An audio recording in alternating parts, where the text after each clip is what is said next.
নৃপতি বিম্বিসার নমিয়া বুদ্ধে মাগিয়া লইলা পাদনখ কণা তাঁর। স্থাপিয়া নিভৃত প্রাসাদ কাননে তাহারে উপরে রচিলা যতনে। অতি অপরূপ শিলাময় স্তূপ শিল্প শোভার সার।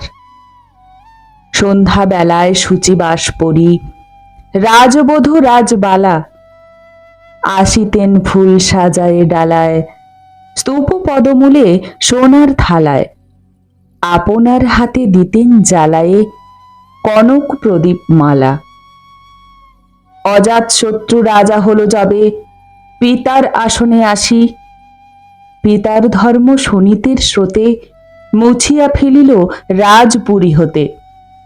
সঁপিল যজ্ঞ অনল আলোতে বৌদ্ধ শাস্ত্র রাশি। কহিলা ডাকিয়া অজাত শত্রু রাজপুর নারী সবে। বেদ ব্রাহ্মণ রাজা ছাড়া আর কিছু নাই ভবে পূজা করিবার। এই কোটি কথা যেন মনে সার, ভুলিলে বিপদ হবে। সেদিন শারদ দিবা অবসান শ্রীমতী নামে সে দাসী। পুণ্য শীতল সলিলে নাহিয়া পুষ্প প্রদীপ থালায় বাহিয়া। রাজমহিষীর চরণে চাহিয়া নীরবে দাঁড়ালো আসি। শিহরে সভয়ে মহিষী কহিলা এ কথা নাহি কি মনে। অজাত শত্রু করেছে রটনা স্তূপে যে করিবে অর্ঘ্য রচনা। শুলের উপরে মরিবে সে জানা অথবা নির্বাসনে। সেথা হতে ফিরি গেল চলি ধীরি বধূ অমিতার ঘরে। সম্মুখে রাখিয়া স্বর্ণ মুকুর বাঁধিতেছিল সে দীর্ঘ চিকুর। আঁকিতেছিল সে যত্নে সিঁদুর সিথির সীমার পরে। শ্রীমতীর হেরি বাঁকি গেল রেখা কাঁপি গেল তার হাত। কহিল অবোধ কি সাহস বলে এনেছিস পূজা। এখনই যা চলে কে কোথা দেখিবে ঘটিবে তাহলে বিষম বিপদ পাত। অস্ত রবির রশ্মি আভায় খোলা জানালার ধারে কুমারী শুক্লা বসিয়া একাকিনী পড়িতে নিরথ কাব্য কাহিনী। চমকি উঠিল শুনি কিঙ্কিনী চাহিয়া দেখিল দ্বারে। শ্রীমতীর হেরি পুঁথি রাখি ভূমি দ্রুত পদে গেল কাছে। কহে সাবধানে তার কানে কানে রাজার আদেশ আজি কে না জানি।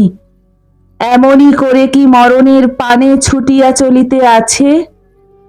দ্বার হতে দ্বারে ফিরিল শ্রীমতী লইয়া অর্ঘ্য থালি।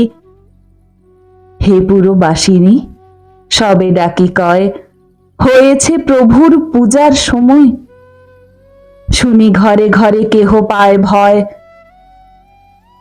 কেহ দেয় তারে গালি।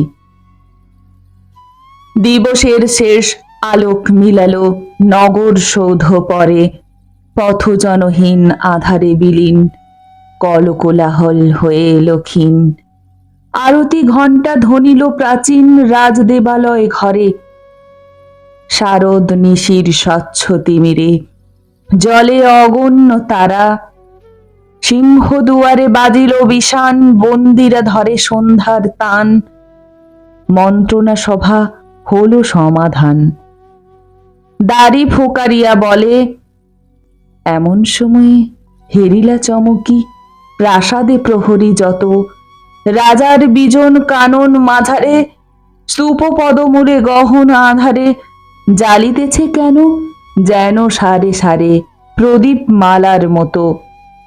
মুক্ত কৃপানে পুররক্ষক তখনই ছুটিয়া আসি। শুধালো কে তুই ওরে দুর্মতি মরিবার তরে করিস আরতি। মধুর কণ্ঠে শুনিল শ্রীমতী আমি বুদ্ধের দাসী।